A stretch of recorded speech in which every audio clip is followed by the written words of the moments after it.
All right, welcome to AgencyRise, the podcast where digital marketing agencies rise together. I'm your host, Chris Rudolph. I spent over a decade coaching digital agency founders, helping them scale, systemize operations, and break free from the day-to-day grind. On this podcast, we talk about what really moves the needle for agencies, getting clients, building a team, creating systems, pricing and positioning, focus and freedom. So there's no hype here, no guru nonsense, just real conversations from people in the agency trenches. So today I'm excited. I'm joined by my good friend, George B. Thomas, the founder of Sidekick Strategies and the host of the Hub Heroes podcast. He's a regular speaker at Inbound, Social Media Marketing World, Vid Summit, and Content Marketing World, and I could probably name a bunch of other stages as well. Most people know George B for HubSpot strategy and inbound marketing, but what they might not know about him is that he's actually a psychology and systems nerd, and marketing is his sandbox. So I think one thing you'll love about George is his insights are raw, honest, and transparent, and he's not afraid to challenge the status quo. So without further ado, George B., welcome to the podcast. Chris, I'm super glad to be here. I need you to just follow me around, maybe introduce me when I walk into a room. No, I'm just kidding. No, I'm glad to be here. I love the fact of the title of Rising Together and what we try to do here on your podcast.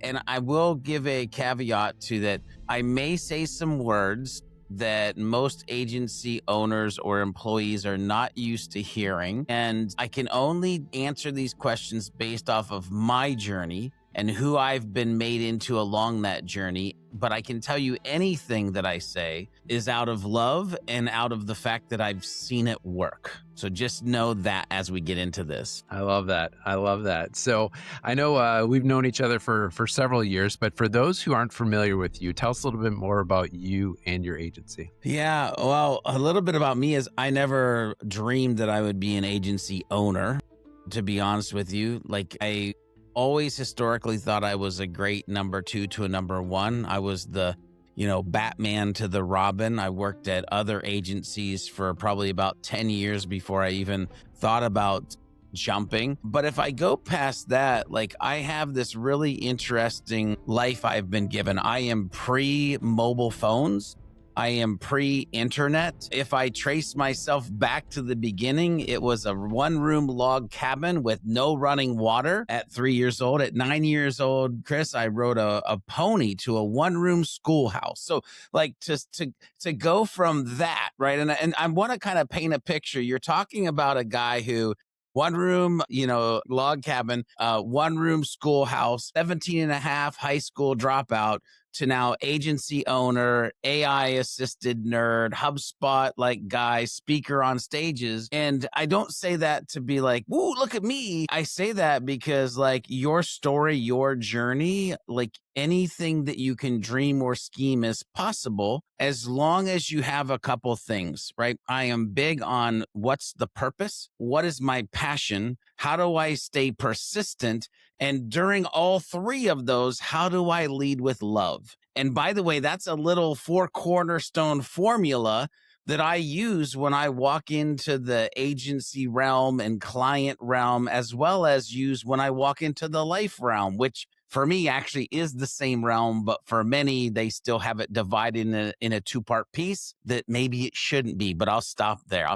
So again, you can kind of see like, when you think of me, I'm probably not the typical like agency owner guy. I'm very much about the humans. I'm very much about #family first. The reason I didn't want to build an agency is because I was afraid of building something that would have a potential toxic culture. And like that is, I am just so against that and living or creating lives for others of that we just focus on some different things that I'm sure you'll hear or will pick apart along this journey. Yeah, that's really interesting, George. So why did you start it? I know like those are like some of the reasons why you're reluctant or didn't consider it right away, but why did you start it? Yeah, so it's actually a very interesting story, and in George B. Thomas fashion, I did it in a very kind of maybe interesting way. Listen, when I left agency life, I thought I was just going to eke out an existence. I was going to be like a HubSpot consultant. I had built what I call a little bit of a brand. People laugh at me usually when I say that, but I have built a little bit of a brand. People knew me in the HubSpot ecosystem. And so I'm just going to go out and I'm going to try to do this on my own because there were people that wanted me to do things. And if I would have done them, for instance, let me give you an example. Ann Hanley reached out to me from Marketing Profs, and they wanted me to do a podcast, but that would have taken me away from the agency that was paying me for the time. But they wanted to like have a relationship, and I couldn't really do that. And so I was like, well, if I go out on my own, I can kind of do whatever it is that I want, and we'll see if it works. And I just felt inside there was a reason that I was supposed to take this leap. And trust me, when I tell you, I was scared. Like I was like, man, I got a family, I got kids, I got bills, I got all the things that all the humans have. But I just felt like I was supposed to do this thing. So here's the thing. When I went out to be a consultant, my wife had a couple rules for me. One, we needed to have medical insurance. Sweet, check. Okay, I'll make that happen. Two, you have to have a paycheck hit the bank like you're actually getting paid from a company like every 2 weeks. Okay. So with that, I knew I had to set a goal. I need this amount to survive. I need this amount would be cool. And then I had always heard about this thing of the BHAG, the big, hairy, audacious goal. And I was like, okay, I'll place this goal, but we'll never hit it. Chris, the third month that we were in business, we hit the goal that we'd never hit, which means we got a lot of people that when I said, hey, I'm starting my consulting business, they were jumping in and be like, can we hire you? I literally had one guy who is still a client, by the way, 3.5, almost 4 years later, monthly partnership / retainer. He said, can I hire you because I know you won't be able to take many more people really quickly? Like that, those were the words out of his mouth. And I said, yeah, absolutely. And so by the third month, we'd hit this number and I was like, crap. So I hired my son to do video editing. I hired my daughter to do social media because like I had to figure out ways to buy back time so I could do the work that was like the HubSpot stuff that people were paying me for. All in, Chris, I ended up hiring both sons, both daughters, my wife. I've got Jorge, who is a HubSpot implementation specialist who lives in Mexico. I've got multiple developers on contract, content strategy person in the wings. Like, so all of a sudden I got about 1.5 years into George B. Thomas, the consultant at georgebthomas.com. And I looked around and I go, dang it, I'm living a lie. And one of the things for me that I bring to business, again, kind of the human element of this is like it's integrity. It's showing up as who you are. Like one of the things that I always prided myself about was like, if you come hang out in my backyard or you see me on stage or you're going to meet the same guy. And here we were portraying the brand that was George B. Thomas, single human consultant. And there was a bunch of people in the background doing stuff. And so finally it was April 1st and I did a social post that was like, well, ladies and gentlemen, it didn't go like I thought it would go. And basically painted this picture that everybody thought that I was about to say I was going out of business. But it was the launch on April 1st of Sidekick Strategies, the agency, because I needed to give the humans that were beside and behind me a space to show their face, to be able to be the heroes, to be able to be part of this amazing journey that we were on. Because again, to go from no clients to more clients than we knew what to do with, to this like just putting everybody to work, it's a fantastic journey. And so that's why I started the agency, not because I wanted to, but because I felt like I had to show up to the world to who we truly were at that point in time. Yeah, George, I hear that a similar story very often, and it's almost like accidental agency because when you are good at what you do and you serve people, like it's attractive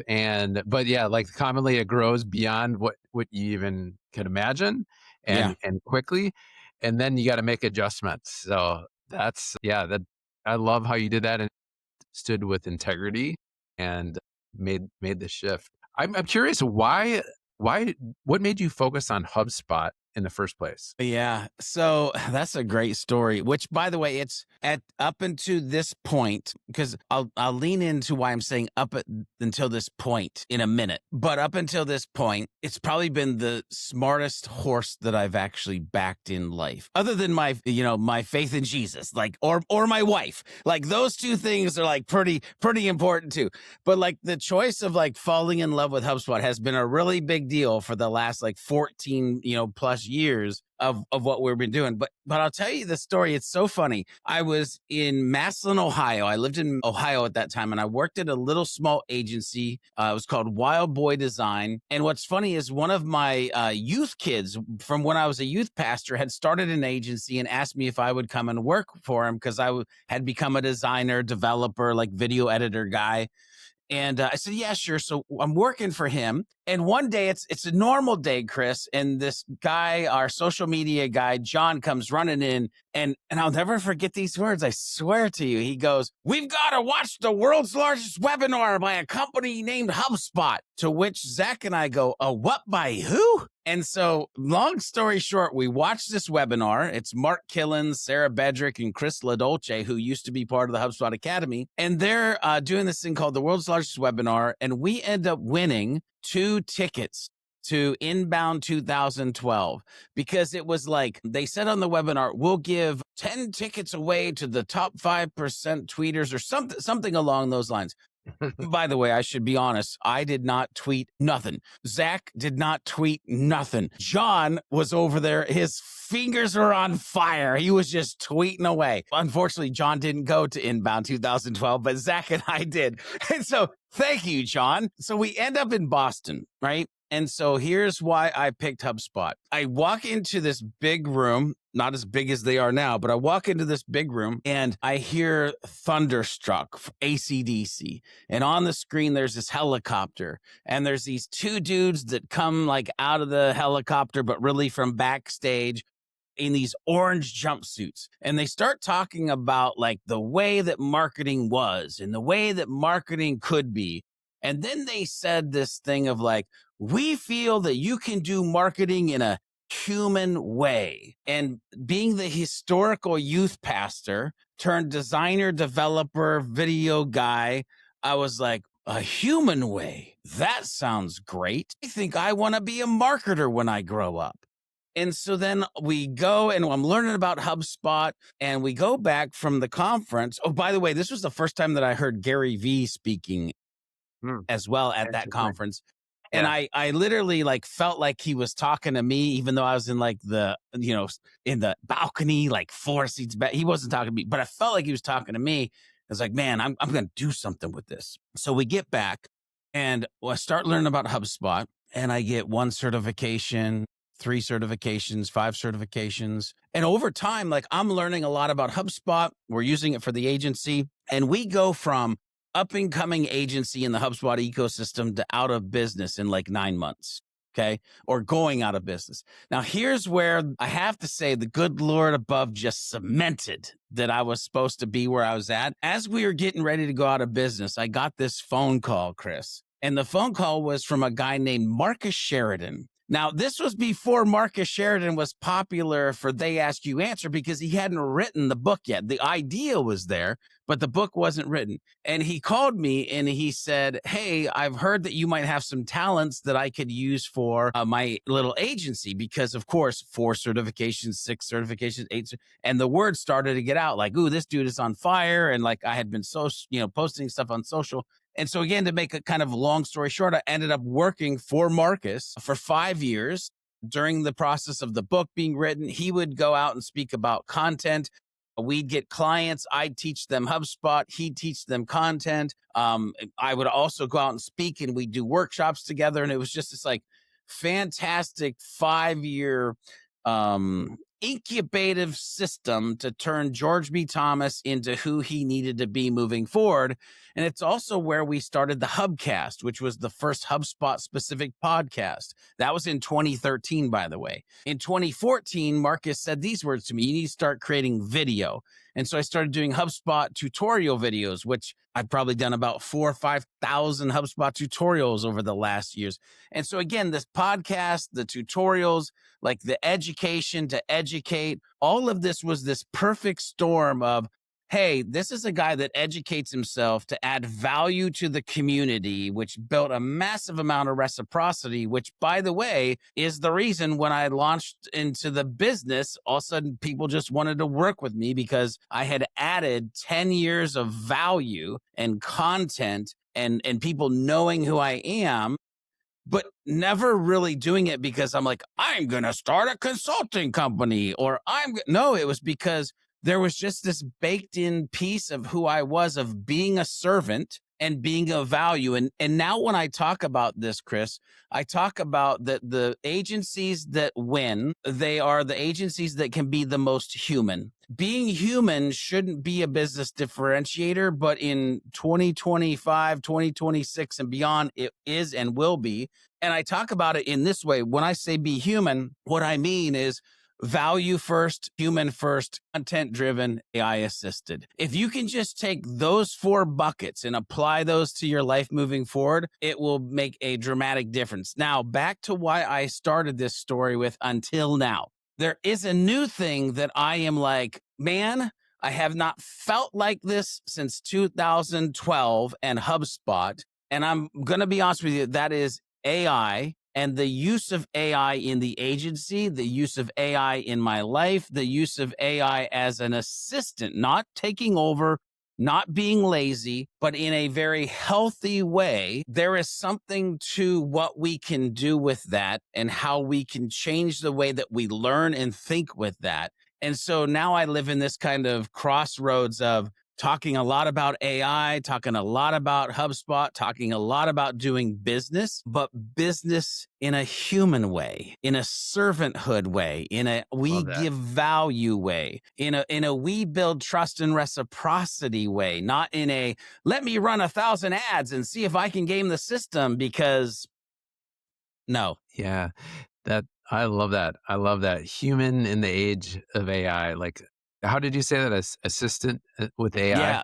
So I talk about AI assisted. Here, let me break that down for a second. There was something when AI first came out that just rubbed me the wrong way. Remember when I said in 2012, HubSpot talked about marketing in a human way? I was like, yeah. All of these SaaS companies and people that were talking about AI, would they say AI powered? And I'd be like, no.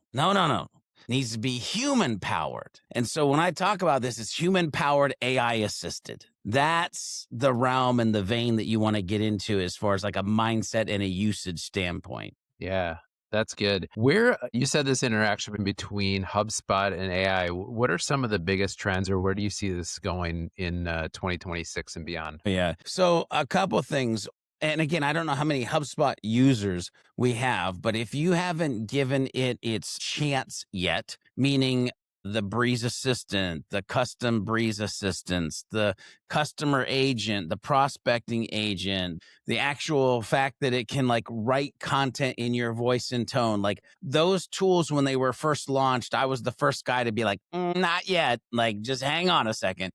Because I had been rocking out stuff with like ChatGPT and Claude for 6 months to a year before that stuff even hit the scene, and had built a pretty dope system. By the way, built a dope system based on a weakness. We can swing back around to that if you want to, but had created a pretty dope system. But now what I tell everybody is like, look, there are some pretty dang cool things you can do in HubSpot with the Breeze agents, with the activating a agent inside of a HubSpot workflow to do like research or qualifying or all sorts of stuff. Their customer agent just launched a couple of things where you can do custom instructions for the custom agent. If you haven't looked at HubSpot, the stuff that you can do with AI inside of HubSpot, that's level 1. Level 2, though, where it gets real nerdy, Chris, and I'm going to give you some real tactical junk here, is if you haven't checked out your Claude or your ChatGPT or whatever tool you use and the HubSpot MCP, or figuring out like the HubSpot API into your tools. I'll give you an example. Let's talk about old way and new way. Also, don't forget to circle back to that weakness thing. I really want to tell that story. Got But it. old way and new way. Client calls you. And this client that you've been helping has 87 forms because they're content driven and they have ebooks, guides, checklists. They've got a contact us form. They've got 87 forms. And so the client asks you, hey, can we put UTM parameter hidden fields on all of our forms? Because we want to do like some dope micro tracking around like the way that we're sending people to the website and when they're converting. Of course, said client said that because you taught them months ago about hidden fields and UTM parameters. And you kind of kick yourself in the butt of like, why did I teach them that? But then you're happy because they're actually going to get better reporting. Old way, you get an employee or two and yourself, and you go manually to each form and add 5 fields and make them hidden fields. I'm getting tired just thinking about it. New way, I fire up my Claude in Terminal. I know that sounds nerdy. You wouldn't have to use Terminal, but I do. I fired up my Claude in Terminal. I logged into their portal with my API access. I asked it to find the forms and give me a list of the forms, and then showed it the 5 properties that I wanted to add to the forms as hidden fields. And I hit a button and I sat there for about 7 minutes until it came back and told me that 63 of the forms were updated because XY number of them already had these properties and hidden fields in them. And so there was no need for me to update it. So what historically would have been hours worth of work was minutes because of the ability to leverage AI assisted with the human powered mindset and understanding of the platform and how it works. That's what I'm talking about. Yeah. Love that. Love that. And you mentioned the weakness part. Yeah. Let's go to that. So when I mentioned I was a high school dropout, Chris. And so when I was 17, I had a math teacher who told me I would never amount to anything. And I believed him.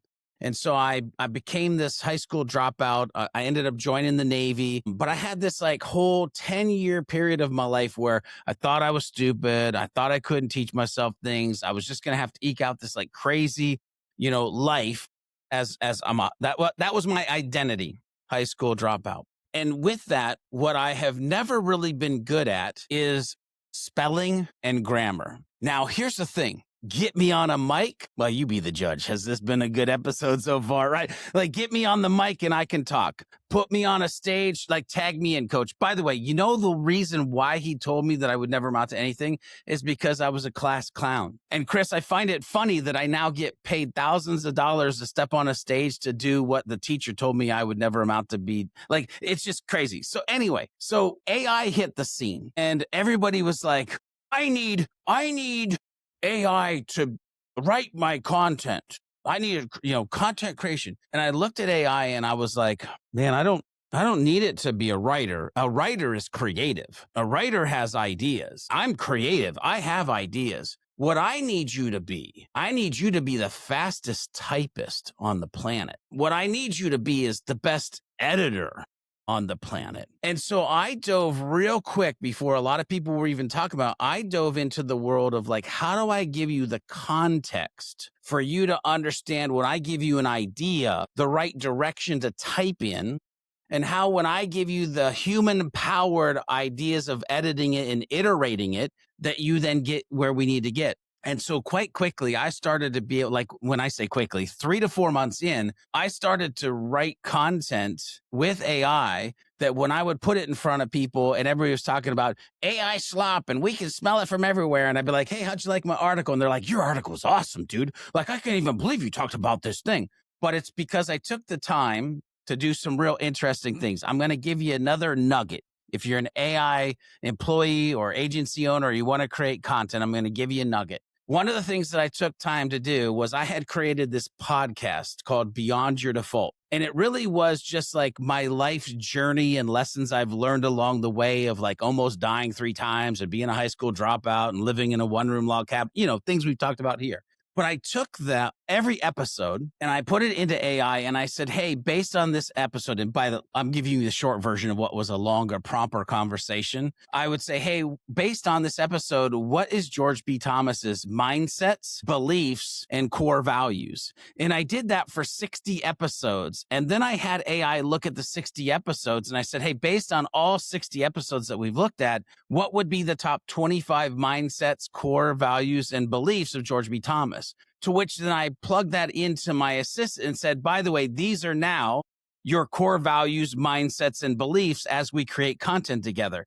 And also now you have a bank of all my stories. As we write content, I want you to do a story map of finding stories that actually match up with the things that we might be writing about. Like, okay, I can do that. And so like, it just became this crazy thing of like, it was more of a, when you think more about context engineering, it's less about prompting, because now you can have a conversation into the context that gets typed and edited at a speed that you can't believe. And so like, what's fun is I've had conversations with clients where all of a sudden they're having a bad day and we're talking about like real life stuff. And I transcribe all of our meetings because I'm an agency and that's what we do. We've got a Voma or Fathom or whatever. And so now what's fun is I can actually take my transcript and I can throw it into my Claude assistant and be like, hey, Claude, look at this transcript and tell me 2 or 3 articles that would be impactful for me to write based on things that you know about me historically. And then boom, it'll like, here's 3 ideas. And I'll be like, great, I like idea 1 and 3.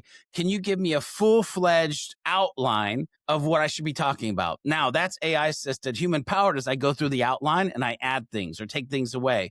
Then I go over to my other assistant, which I've made super powerful over the last 2 years, which is ChatGPT. And I go, hey, look at this outline. And based on everything you know about me, core mindsets, beliefs, memory that I've added to you, history, all that, like just take a stab at writing a first draft of this. Get to the first draft. And then Chris, I go, great. Before I ask you to do a rewrite, what are the 5 to 7 questions you want to ask me? And then I answer the questions. And by the way, here's another tip for everybody. I don't type with my computer anymore. I use whisper flow and I conversate with it. So I just talk like I would normally talk to you because again, what did I say earlier? Spelling and grammar sucks. I should have paid attention in typing, but I'm like a 2-finger typing. So if I can talk into the mic and I can communicate, not prompt, now all of a sudden I can, it's interviewing me basically. And now I ask it to do the rewrite. Well, we took a draft and we turned it total George B. Thomas because it was human powered in the middle. Now I go through and I do some final little tweaks and the article's out.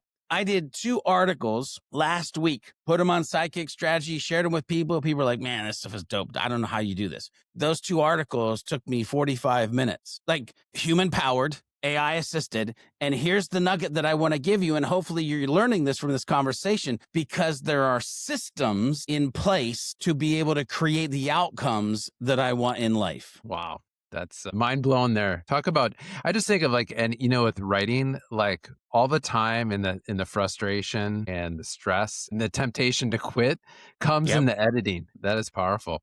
Well, I'm curious, what are some of the myths about HubSpot out there that a lot of times, people kind of dismiss it and don't really look into it? Yeah, I think especially people who have tried it before, they think that it is what it used to be. And that's just false. I'm on a morning podcast 5 days a week. And the only thing we do is we talk, and that's not the Hub Heroes podcast, by the way, that's every Monday we do that. But I'm on another podcast, we do it 5 days a week. George, how do you have the time? I'm AI assisted. Anyway, we do a podcast 5 days a week and we talk about HubSpot updates. That's it. And I can tell you that the typical week has anywhere from a minimum of 25 to sometimes in the 50, 60, 70 updates range every week. So it's always changing. And some of these updates are small, some of them are massive, but it's always changing. And so like most people, if I came up to you and said, Chris, did you know in HubSpot right now, you could open up HubSpot,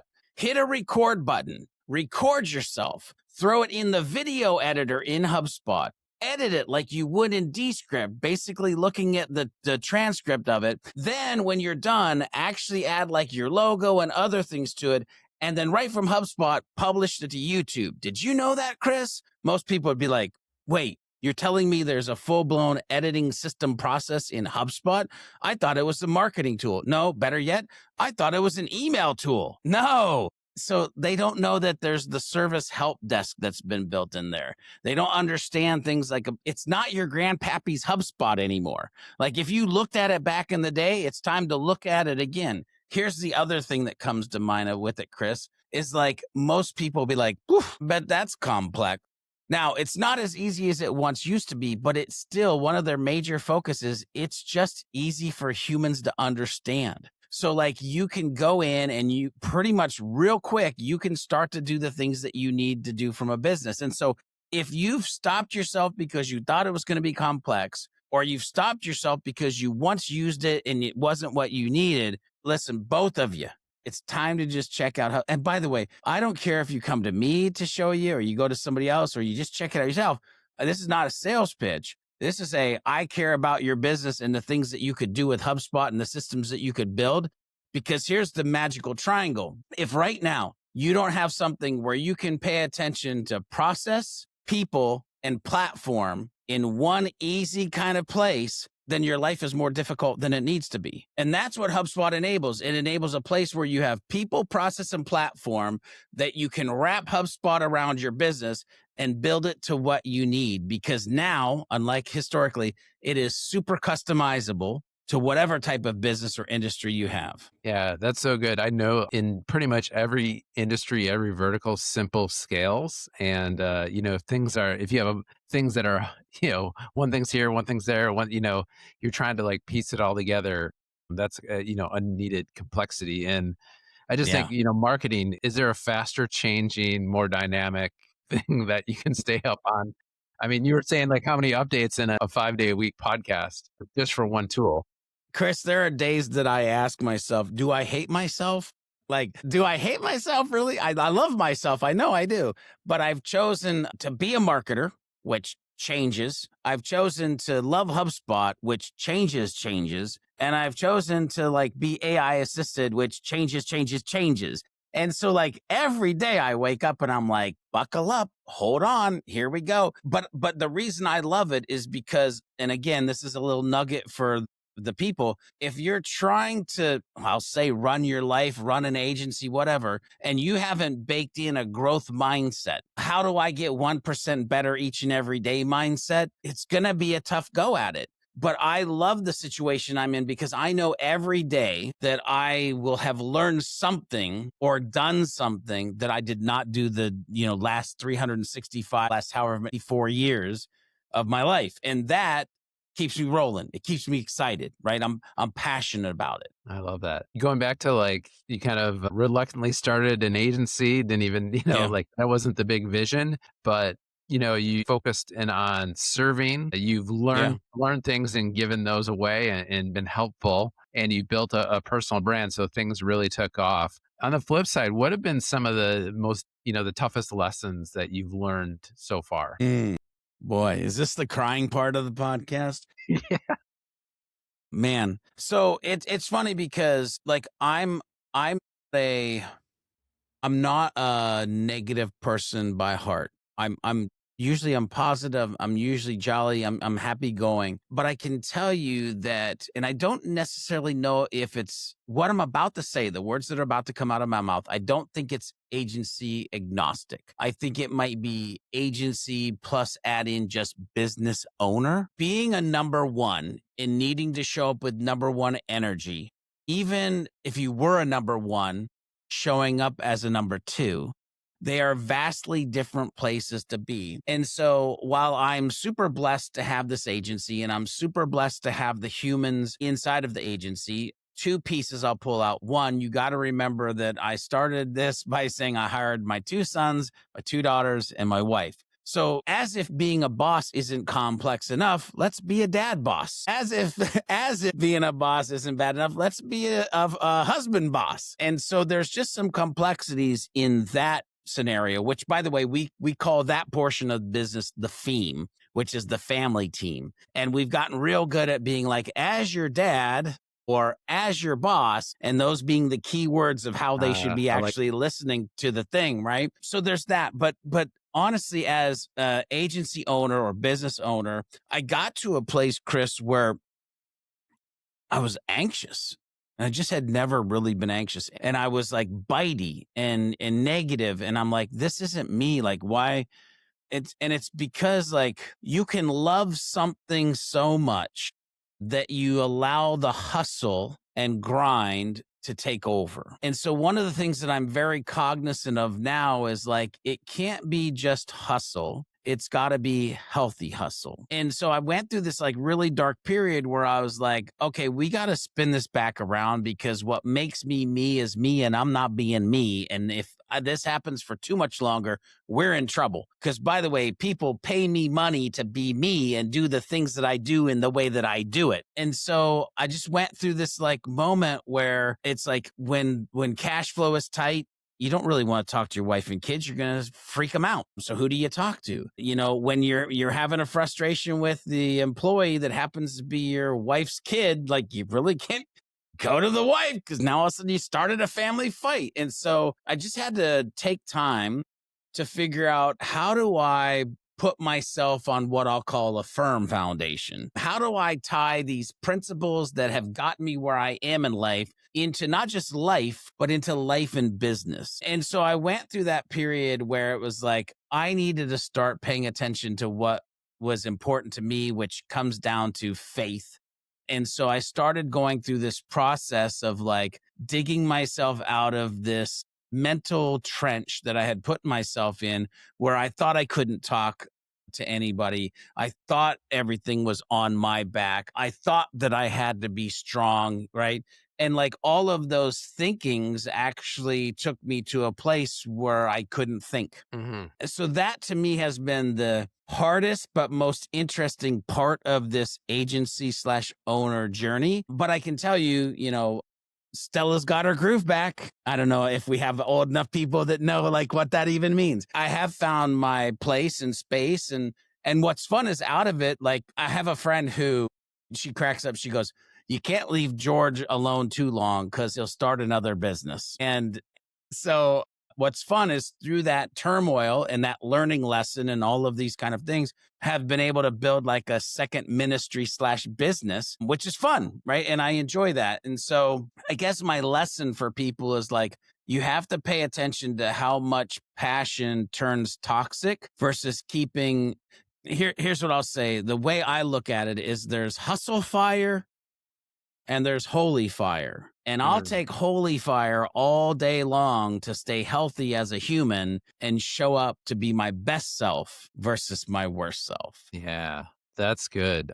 You know, George, as you shared that, I think that's the experience internally is so common for agency founders. The anxiety, the stress. Who can I talk to about this?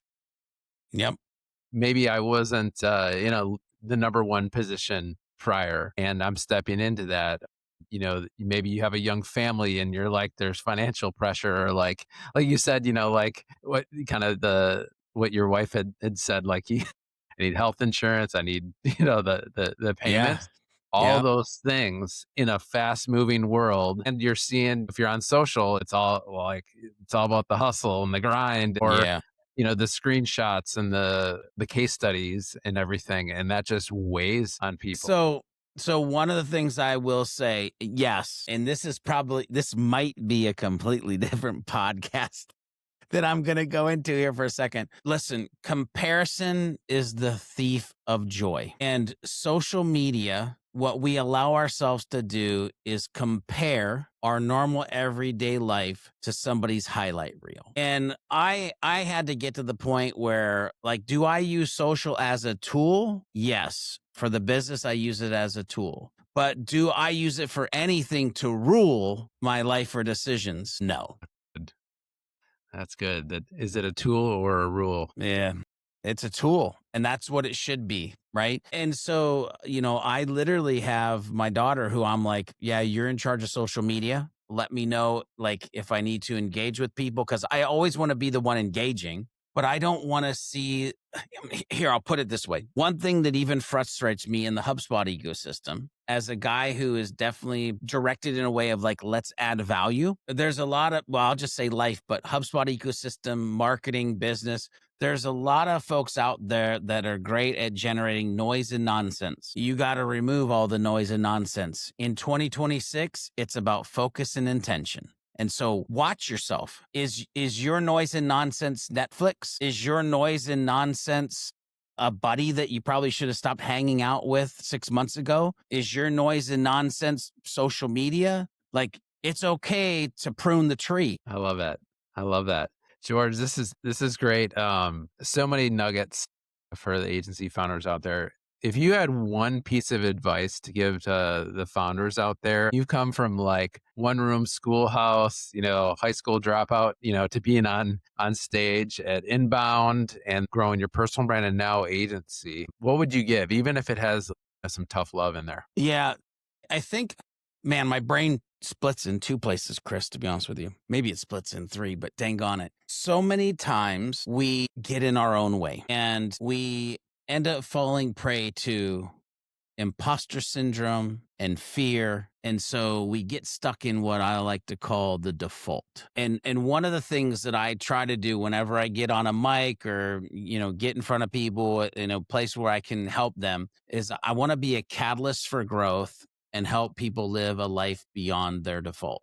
And so if I could give you one tip, one thing that is like tactical, actionable that you could do moving forward, the instant that you feel imposter syndrome or fear setting in and you dig your heels into being stuck in the default, I want you to play this in your mind. Is it possible? And then I want you to take a step forward and say, is it possible? There's a children's book. I think I can. I think I can. I think I can. If you think you can, and you ask yourself out of curiosity, is it possible? And you take that step, you will be amazed at the places you will reach when you're actually on a journey instead of sitting in the chair. Love it. Yes. Yeah, that's good stuff. That is good. George, where can our audience learn more about you and your agency? Like, what's the best place to find you online? Yeah, honestly, it's LinkedIn, George B. Thomas, or you can go to sidekickstrategies.com. Heck, you can go to georgebthomas.com. You could go to the spiritual side of leadership.com. But if it's agency related, LinkedIn or sidekickstrategies.com, you'll find me. Heck, I'll even say this, Chris, for the folks we're talking about today, if I said something and it sparked something in your brain and you want to have a conversation or you at least want to state a statement, man, email me, george@georgebthomas.com, and we can have a conversation. But thanks for doing that. Of course. George, hey, thanks so much for being on the podcast today. And for everyone tuning in at the gym, in your car, or at your desk, thank you. Thank you for taking your time out of your day to invest in yourself and your agency and your future. If this episode was helpful for you, be sure to subscribe and share it with another agency founder who you think needs to hear it. Because agencies don't rise alone, they rise together. This is AgencyRise.